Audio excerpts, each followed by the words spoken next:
Good morning বন্ধুরা, দেখো জামরুল কত সুন্দর, লাল লাল জামরুল, খুব সুন্দর, অনেক বড় বড় এই জামরুলগুলো। আমাদের বাড়িতে জামরুল গাছ নেই, আমাদের পাশের বাড়ির থেকে নিয়ে আসি আমরা, কখনো কখনো খেতে ইচ্ছে করলেই নিয়ে আসি। অনেক ধরে বড়, অনেক বড় গাছ, আর খুব মিষ্টি জামরুলগুলো, আর খুব বড় বড়। দেখো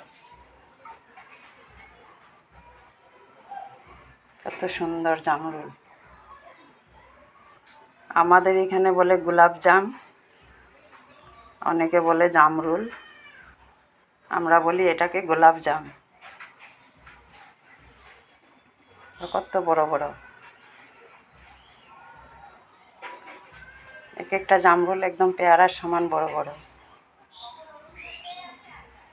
আর গাছটা অনেক বড়, বট গাছের মতো বড়।